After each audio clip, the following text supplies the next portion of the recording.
নমস্কার বন্ধুরা, আজকে তো শনিবার, এমনিতেই বাড়িতে নিরামিষ। তার মধ্যে আমার আর শাশুড়ি মায়ের অশোক অষ্টমী।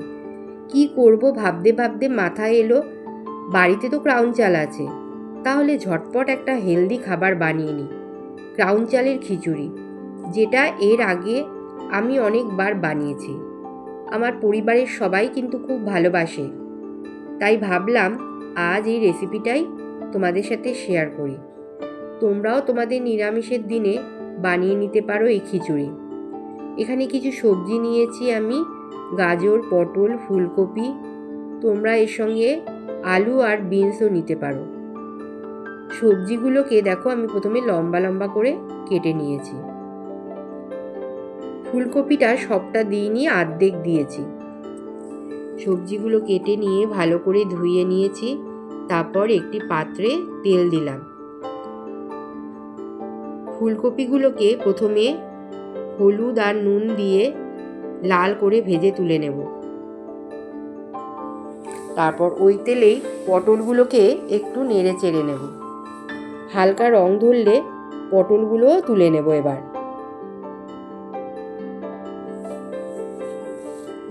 তারপর ওই তেলে জিরে, তেজপাতা, শুকনো লঙ্কা, গোটা গরম মশলা ফোড়ন দেব।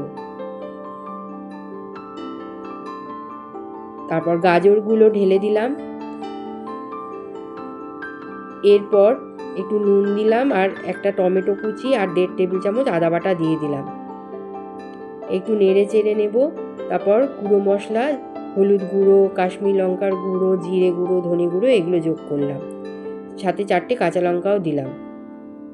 মশলাটা ভালো করে কষিয়ে নেবার পর যখন তেল ছেড়ে আসবে, তখন আগে থেকে ধুয়ে রাখা ক্রাউন চাল আর ডালটা আমি এর সঙ্গে মিশিয়ে দেবো। আমি এখানে 1 কাপ ক্রাউন চাল নিয়েছি আর 1 কাপ মুগের ডাল নিয়েছি।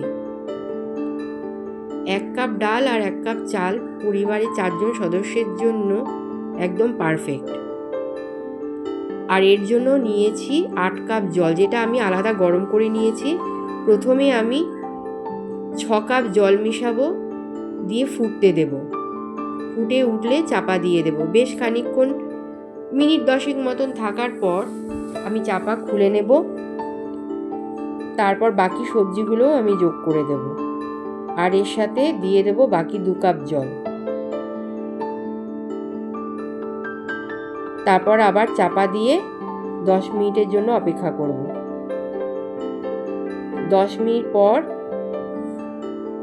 ঢাকনা খুলে ঘি, গরম মশলা আর চিনি মিশিয়ে দেব। তৈরি হয়ে গেল অপূর্ব স্বাদের ক্রাউন চালের খিচুড়ি। এবার পরিবেশনের পালা। আমি বেগুনি সহযোগে এখানে পরিবেশন করেছি। সাথে ছিল আম খেজুরের চাটনি।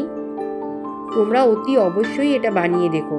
আর হ্যাঁ, আজকের রেসিপি তোমাদের কেমন লাগলো আমাকে জানাতে ভুলো না।